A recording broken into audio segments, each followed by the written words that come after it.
Amen. You may be seated.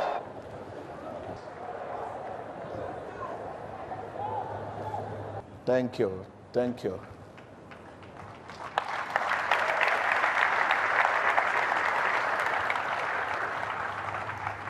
Viewers all over the world, an advice, let's call it worry about tomorrow.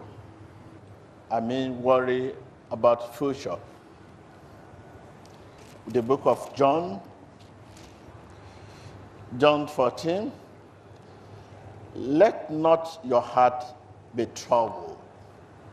You believe in God, believe also in me.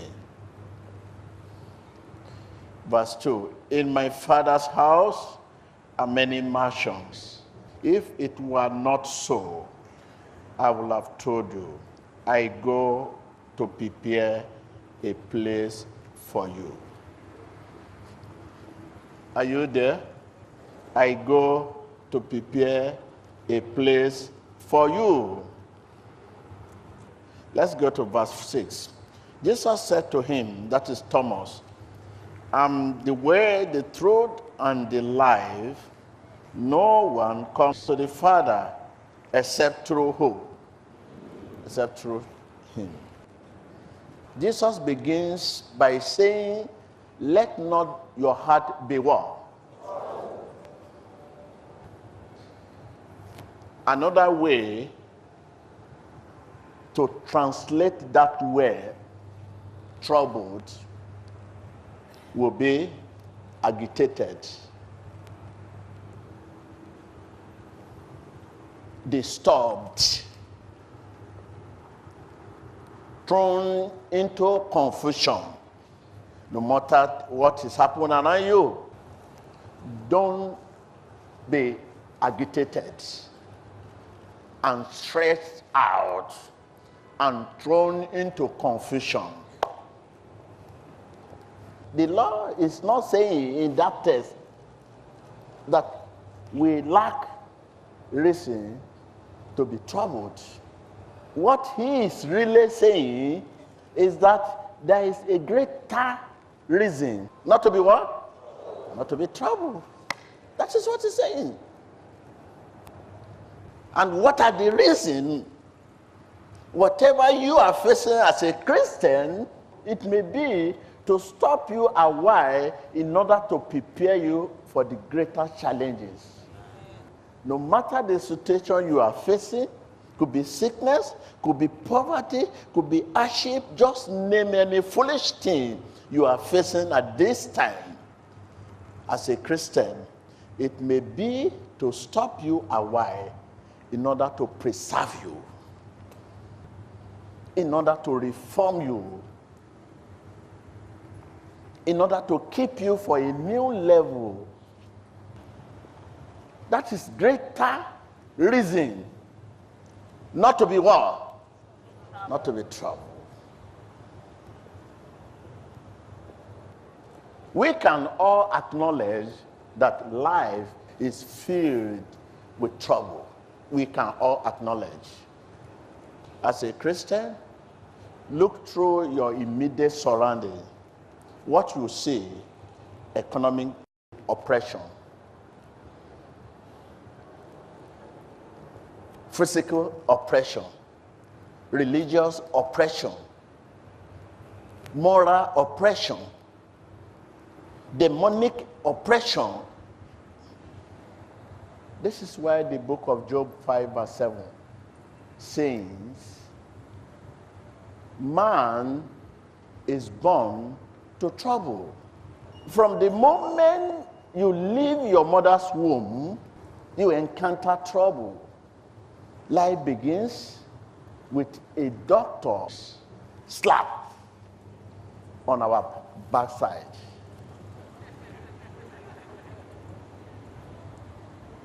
When baby is removed from the mother's womb, the first thing to make him or her crying out, they will hold the two legs. Life begins with a doctor's slap on our wall.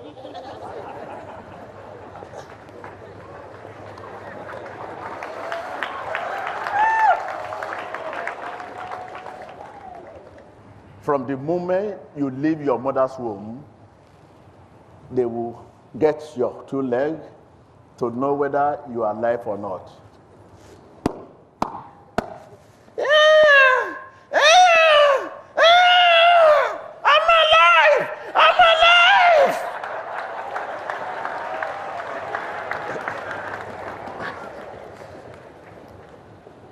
We all face almost daily disappointment. We are unhappy with ourselves because we so hardly live the way we want to live.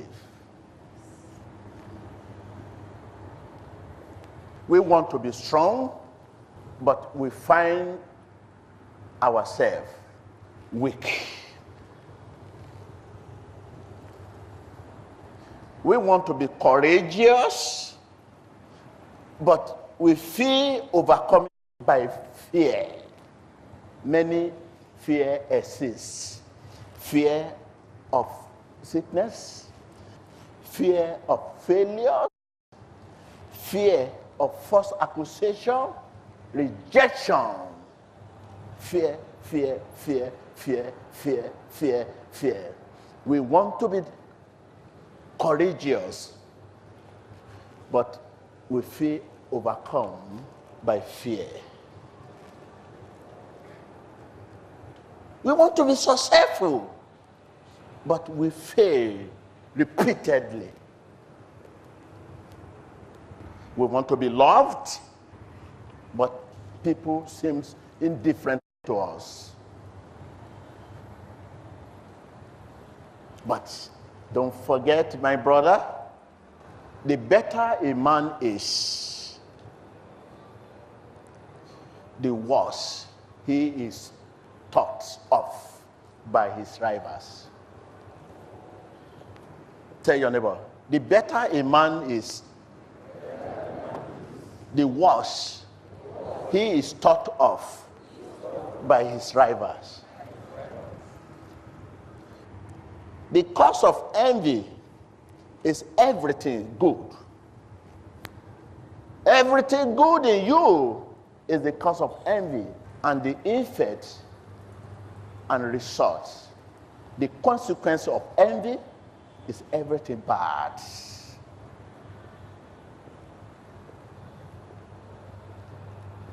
If you don't want people to envy you, you are finished. You don't want people to talk about you again, accusing you, you know there's nothing good in you.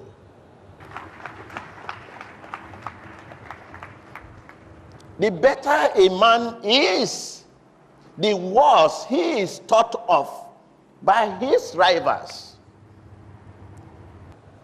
The result, the effect, the consequence of envy is everything bad. Worrying about future destroys our sense of judgment. Tell your neighbor, worrying about tomorrow destroys our sense of judgment. When you worry about tomorrow, about future, you cripple your ability to think, your ability to act, and exercise faith in the presence. When you begin to think of what am I going to eat next? When I leave here, where am I going? What will happen next? In 2 minutes, you are putting yourself in position of God. That is where God is. That is where God lives. He lives in our future. He owns our future. You now, God next. God lives in future. Where God lives is next. You live now. When you think about tomorrow, future, next, you cripple your ability to think, your ability to reason, your ability to act, and to exercise faith in the presence. When you know you are to use today's supplies and let tomorrow be, you will not misbehave with today's supplies.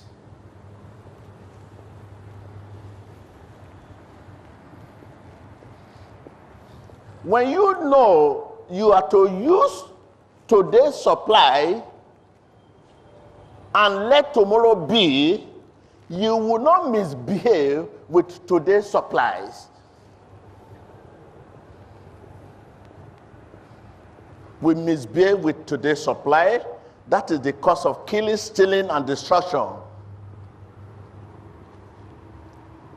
The cause of killing, stealing, and destruction is the urge to store up wealth here on earth.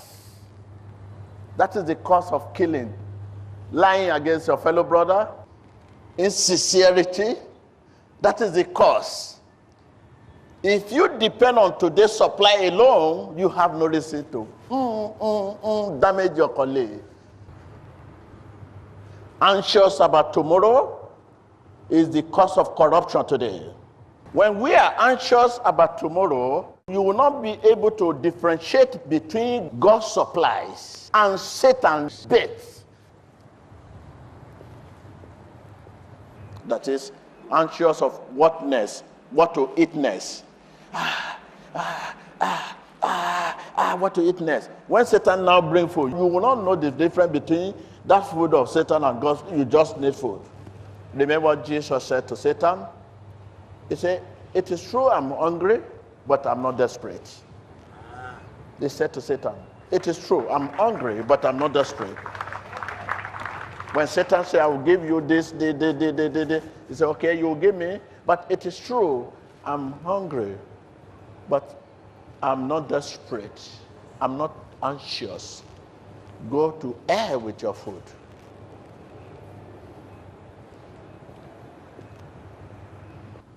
Tell your neighbor, use today's supply and let tomorrow be. I can hear you. Use today's supply and let next be. Tomorrow start from next. Next minutes, next second. Next second is tomorrow. That is my language here. You may be thinking that tomorrow when you wake up is what I'm talking about. It's a parable. Next second means tomorrow. Next second means future. Yes, use today's supply and let next be.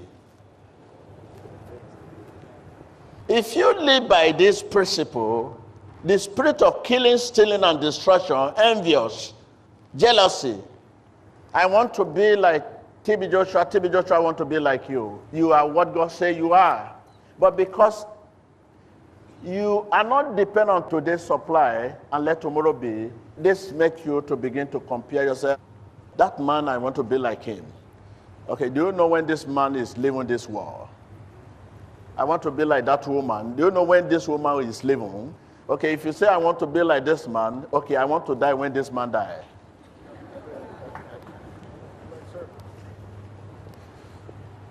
But you are not interested in that, you just want to be like that man. When you open your wardrobe, you see many attire which are enough for you to use. But you keep buying more, buying more, buying more, because you want to look like that woman. The Bible says, "Let not your heart be troubled." The law is not saying here that we lack reason to be troubled. What he is really saying is that there is greater reason not to be. Look around, you see religious oppression, intolerance, violence everywhere.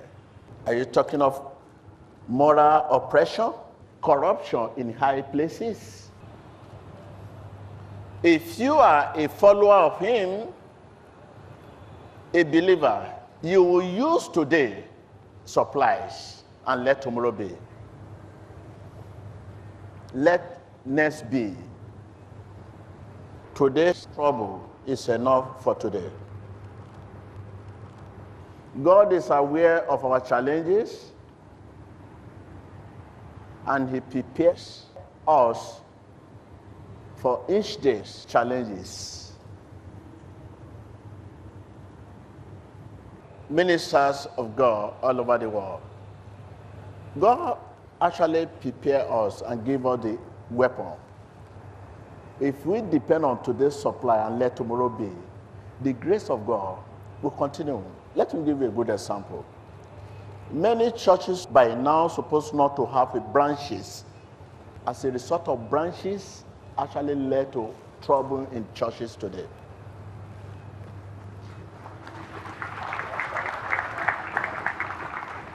The discipline is supposed to start from where the church started from, but branches has lost the discipline everywhere because they cannot connect with the source. Use today's supply and let tomorrow be. Anxious about tomorrow, about next, is the cause of killing, stealing, and destruction.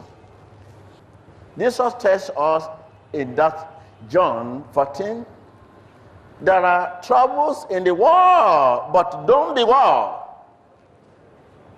And stretched out and thrown into what?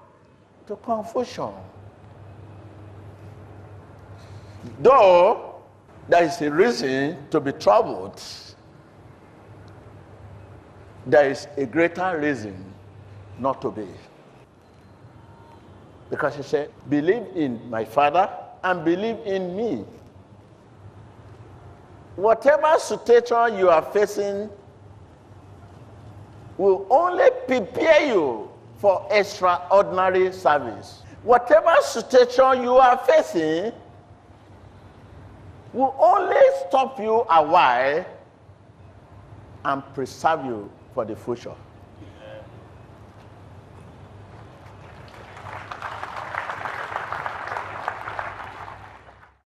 If you depend on today's supply and let tomorrow be,